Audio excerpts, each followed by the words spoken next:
Dear students of class 10, তোমাদের ত্রিকোণমিতি সংক্রান্ত ক্লাসের আমি পার্ট 3-তে চলে আসলাম। আজকে বিগত 2 দিনের ক্লাসে অনেক কিছু আলোচনা হয়ে গেছে, অনেক কিছু আলোচনা হওয়ার পরে সব কিছু জড়িয়ে আসে। ঠিক ওই কারণে আমি করলাম কি, পার্ট 3-তে তোমাদের সুন্দর করে জিনিসটাকে সাম আপ করে দিলাম। সাম আপ করে দেওয়া মানে একেবারে সংক্ষিপ্ত আকারে, যেটুকু মনে না রাখলে একদমই চলবে না, ঠিক সেইটুকু আমি তোমাদের লিখে দিলাম। এখানে দেখবে সমকোণী ত্রিভুজ, এটাকে ভূমি বলি, এটাকে অতিভুজ বলি, এটাকে আমরা বলি না, এটাকে ভূমি বলি, এটাকে লম্ব বলি, এটাকে অতিভুজ বলি। ভূমিটাকে বেস বি লেখা আছে, লম্বটাকে পারপেন্ডিকুলার বলি, পি লেখা আছে, এবং হাইপোটেনিউস যেটা অতিভুজ বলি আমরা, সেটাকে আমরা ইংরেজিতে হাইপোটেনিউস বলি, এইচ লেখা আছে। এখন এই অবস্থায় দেখবে যে এই যে ভূমি সংলগ্ন সূক্ষ্মকোণটা, ভূমি সংলগ্ন সূক্ষ্মকোণটা তোমার হচ্ছে 0 থেকে 90 ডিগ্রির মধ্যেই থাকবে।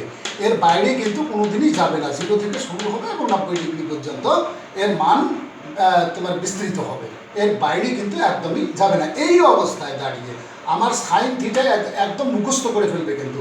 Sign theta is equal to লম্ব বাই অতিভুজ P by H, cos theta is equal to ভূমি বাই অতিভুজ B by H, tan theta is equal to লম্ব বাই ভূমি P by B, cot theta is equal to ভূমি by লম্ব B by P. আগেটা ছিল P by B, এটা B by P, দেখো উল্টে গেছে কিন্তু। Sec theta is equal to অতিভুজ বাই ভূমি H by B, cosec theta is equal to অতিভুজ বাই লম্ব এইচ বাই পি। এখানে মনে রাখবে তোমরা মোটামুটিভাবে এই তিনটা খুব ভালো করে মনে রাখবে। কোনটা সাইন, কস এবং ট্যান, তার পরেরগুলো শুধু মনে রাখবে যে ট্যানের উল্টো হচ্ছে কট, কসের উল্টো হচ্ছে সেক, আর সাইনের উল্টো হচ্ছে কোসেক। তাহলে আমার এই তিনটা একদম ঝরঝরে মুখস্থ রাখতে হবে। কীভাবে? Sign theta is equal to লম্ব বাই অতিভুজ, কস থিটা ইজ ইকাল টু ভূমি বাই অতিভুজ, tan theta is equal to লম্ব বাই ভূমি। এই তিনটা যদি মুখস্থ থাকে তাহলে ট্যানের উল্টো কট উল্টিয়ে দেবে, কসের উল্টো হচ্ছে সেক উল্টিয়ে দেবে, সাইনের উল্টো হচ্ছে কোসেক উল্টিয়ে দেবে। পরবর্তী ফর্মুলাগুলোর দিকে দেখো, পরবর্তী ফর্মুলাগুলো যেগুলো আমি আলোচনা করে দিয়েছি, দেখবে যে একেবারে যেটুকু মিনিমাম মুখস্থ না করলেই নয় সেইটুকু কিন্তু আমি তোমাদের এখানে লিখে দিয়েছি। এই 1 নম্বরে দিয়েছে sine theta into cosec theta 1, 2 নম্বরে দিয়েছে cos theta into sec theta is equal to 1, 3 নম্বরে দিয়েছে tan theta into cot theta is equal to 1, 4 নম্বরে দিয়েছি tan theta is equal to sine theta by cos theta, আর একটা কিন্তু দেইনি, সেটা এটার থেকেই চলে আসে। 5 নম্বরে দিয়েছি cot theta is equal to cos theta by sine theta, আর একটা দেইনি কারণ এটার থেকেই ওটা চলে আসে। 6 নম্বর সাইন স্কোয়ার থিটা যোগ cos square theta is equal to 1, 7 নম্বরে sec square theta minus tan square theta is equal to 1, 8 নম্বরে হচ্ছে cosec square theta minus cot square theta is equal to 1। যেখানে থিটা হচ্ছে কোনো একটা সমকোণী ত্রিভুজের ভূমি সংলগ্ন সূক্ষ্মকোণ। আমি কিন্তু লম্ব সংলগ্ন সূক্ষ্মকোণটার কথা কিন্তু বলিনি, কারণ লম্ব সংলগ্ন সূক্ষ্মকোণটা এখানে 90 ডিগ্রি মাইনাস থিটা। তোমরা বুঝতেই পারছো, এটা যদি 90 ডিগ্রি হয়, এটা যদি থিটা হয়, তাহলে এটা 90 ডিগ্রি মাইনাস থিটা হবেই হবে। কেন হবে? কারণ এটা 90 যোগ এটা করো, 90 যোগ 90 ডিগ্রি মাইনাস থিটা যোগ থিটা করো, দেখো তিনটে ত্রিভুজের তিনটি কোণের সমষ্টি 180 ডিগ্রি আসবে। এই কয়েকটা জিনিস তোমাদের খুব ভালো করে একদম মানে বলার সঙ্গে সঙ্গেই যেন তোমরা বলতে, প্রশ্ন করার সঙ্গে সঙ্গেই যেন তোমরা বলতে পারো, সেইভাবে মুখস্থ রাখতে হবে। এই হলো ফর্মুলা সংক্রান্ত তোমার বিষয়। আর বাকি যে ফর্মুলাগুলো আমি আলোচনা করে দিয়েছিলাম তোমাদের, সেগুলো কিন্তু এই সমস্ত ফর্মুলা থেকেই আসে। এরা যদি মনে থাকে বাকিগুলোও তোমরা করতে পারবে। এবার আমি একটা ছোট্ট অঙ্ক, একেবারে খুব ছোট নয়, অনেকগুলোই আছে এখানে, অনেক জিনিস আছে, বের করতে হবে, ওইরকম একটা অঙ্ক তোমাদের আমি দেখিয়ে দিচ্ছি। তোমরা তোমাদের পাঠ্য বইতে দেখবে যে তোমার এক্সারসাইজে অঙ্কটা আছে। এটা আছে কোষে দেখি 23.1 বা 23.1 পৃষ্ঠা 295 একটা অঙ্ক আছে, দেখবে অঙ্কটা এইরকম আছে। কি বলছে? যদি কস থিটা ইজ ইকুয়াল টু, আমি গোটা অঙ্কটা লিখছি না সময় নিয়ে টানাটানের জন্য। যদি কস থিটা ইজ ইকুয়াল টু, বলছে যে এই কস cos theta যদি cos theta is equal to 7/25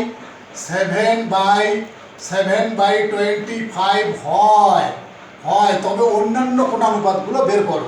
তার মানে কি cos theta is equal to 7/2 যদি এটা হয় আর কি, তবে তোমাকে অন্যান্য কোণানুপাতগুলো বাইর করতে বলছে। তার মানে সাইন থিটা বাইর করতে হবে, cos থিটাটা দেওয়াই আছে তাহলে দরকার নাই, ট্যান থিটাটা বাইর করতে হবে, কট থিটাটা বাইর করতে হবে, সেক থিটাটা বাইর করতে হবে, আর কোসেক থিটা এখান থেকে তোমাকে বাইর করতে হবে। এগুলো কত, এই যে মানগুলো, সেটাই হচ্ছে প্রশ্নটা। আমি খুব সংক্ষিপ্তভাবে লিখলাম, কিন্তু তোমরা একটু প্রশ্নটা বইয়ের থেকে দেখে নিও। cos থিটার মান এটা দেওয়া আছে, তখন আমি sine theta, tan theta, cot theta, sec theta, cosec theta এগুলো বাইর করবো। cos থিটাটা লিখলাম না কেন, cos থিটার মানটা দেওয়া আছে। এইবার তোমরা বলো দেখি, তোমরা একটু চিন্তা করে দেখো যে এখানে cos থিটা কি দিয়েছে 7/25, cos থিটা কি বাই কি, ভূমি বাই অতিভুজ, তাহলে ভূমি 7 ধরতে পারি আমি। এই যে ভূমিটার যেখানে বি লিখছি এটাকে আমি 7 ধরতে পারি, ভূমিটা 7, আর ভূমি বাই অতিভুজটাকে কত ধরতে পারি, অতিভুজটাকে আমি ধরতে পারি 25। যদিও এগুলো অনেকে 7K 25K ইত্যাদি ধরে, কিন্তু আমার মনে হয় সেগুলো প্রয়োজন পড়বে না, কারণ 7 আর 25 সরাসরি ধরলেও কোনো ক্ষতি নাই। এটা যেহেতু অনুপাত দেওয়া আছে, অনেকে বলে 7K 25K, তোমাদের বইগুলোতে দেখবে তাই করা আছে, কিন্তু সেটা প্রয়োজন পড়বে না। এখন দেখো এটা একটা সমকোণী ত্রিভুজ, পিথাগোরাসের সূত্রটা প্রয়োগ করা যাবে। তাহলে আমি লম্বটা জানা নেই, এটাকে আমি x ধরে নিয়ে পিথাগোরাসের সূত্র এখানে প্রয়োগ করো।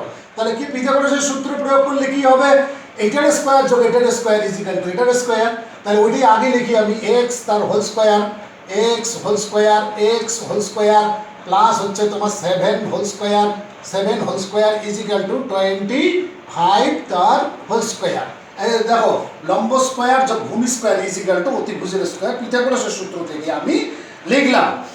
আচ্ছা, তাহলে এখান থেকে কি বের হবে দেখো দেখি। এটা হয়ে যাবে x স্কয়ার, আর এটা কত হবে, এটা হয়ে যাবে 49, এটা হবে কত 25, এর স্কয়ার করলে কত হয় 25 গুণন 25 হবে 625।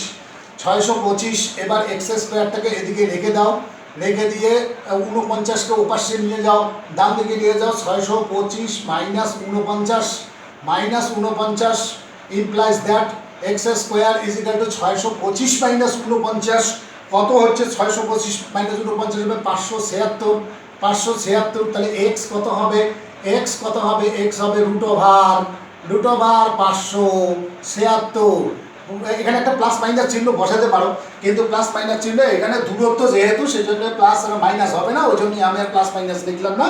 এবার হচ্ছে বর্গমূল 576-এর বর্গমূল কত, x ইজ ইকুয়াল টু 576-এর বর্গমূল বের করার পদ্ধতি তোমাদের জানা আছে, সেই পদ্ধতিতে বার করবে, দেখবে যে বর্গমূলটা বের হবে 24। তাহলে আমি x এর মানটা কত পেলাম, এই যে x টা ধরলাম pm, এটার মানটা বের হলো 24। এইবার আমাকে কি বের করতে বলছে দেখো দেখি, আমি সবই এখন বের করতে পারবো। কি বের করতে বলছে দেখো, একটা করে বার করে দিচ্ছি। কি বের করতে বলছে, সাইন থিটা, যেখানে লিখলাম কিন্তু আমি সাইন থিটা, আমার বোর্ডে জায়গার অভাব, এইখানেই লিখে দিচ্ছি। সাইন থিটা কি, লম্ব বাই অতিভুজ 24/25, দেখো সুন্দর বের হয়ে গেল 24/25। এবার cos থিটা দেওয়াই ছিল, ওটা বের করার দরকার নাই। এবার আমি কি বের করবো, ট্যান থিটা আমার মুখস্থ আছে, লম্ব বাই ভূমি, এই যে দেখো লম্ব বাই ভূমি, লম্ব হচ্ছে এটা, ভূমি এটা, তাহলে 24/7, 24/7। আর কি বের করতে হবে, কট থিটাটা তোমরা জানো, ট্যানকে উল্টিয়ে দিলেই কট হয়, কাজে আর এই ছবিটাতে দেখার দরকারই নেই, যে ট্যানটা বের করে রেখেছো, ট্যান উল্টিয়ে দাও, কট বের হয়ে যাবে। তাহলে কত হবে, 7/24 কট থিটা বের হলো। এবার সেক থিটাটাও বের করার প্রয়োজন পড়বে না। কেন পড়বে না, সেক থিটা দেখো cos থিটা দেওয়া আছে কত, 7/25, এটাকে উল্টিয়ে দিলেই আমি সেক থিটা পেয়ে যাব। তাহলে সেক থিটা কত হবে, 25/7, 25/7, 25/7। আর কি বাকি থাকলো? Cosec theta. কোসেক থিটাটাও আর ছবির দিকে তাকানোর দরকার নাই। কোসেক থিটাটা আমরা কি জানি, সাইন থিটাকে উল্টিয়ে দিলেই আমরা কোসেক থিটা পেয়ে যাব। তাহলে কি হবে আমার সাইন থিটা, কোসেক থিটা কি হয়ে যাবে 25/24। 25/24। এই যে সাইন কস ট্যান, সাইন কস দেওয়াই ছিল, ট্যান কট সেক এবং কোসেকের মান আমি বের করে ফেললাম। আমার এই যে তোমার যা দেওয়া ছিল তা থেকে কস থিটাটা দেওয়া ছিল, কস থিটার থেকে সুন্দর করে আমি সমস্ত কোণানুপাতগুলোর মান, বাকি যে কোণানুপাতগুলো ছিল সবগুলোই বের করে ফেললাম। এবার তোমার পাঠ্যপুস্তকে দেখবে ঠিক এই প্যাটার্নের অঙ্ক প্রচুর আছে, ভালোই আছে আর কি, সংখ্যায় ভালো। সেই অঙ্কগুলোকে সবগুলোকে তোমরা পড়ে ফেলবে। এটা এই টাইপের অঙ্কও কিন্তু অনেক সময় পরীক্ষায় আসে, সেই জন্যই বলছি খুব ভালো করে এই টাইপের অঙ্কগুলো পড়ে ফেলবে। তারপরে আমি পরের দিনের ক্লাসে অন্য প্যাটার্নের অঙ্ক কিছু দেখিয়ে দেব। আজকের ভিডিও এখানেই আমি শেষ করছি। সময়টা বড় একটা ফ্যাক্টর, কারণ 10-12 মিনিটের বেশি সময় ভিডিওর জন্য পাওয়া যাচ্ছেই না। ঠিক আছে, আশা করি তোমরা সকলে ভালো আছো, ভালো থাকার চেষ্টা করবে এবং পড়াশোনাটা ঠিকমতো চালিয়ে যাবে।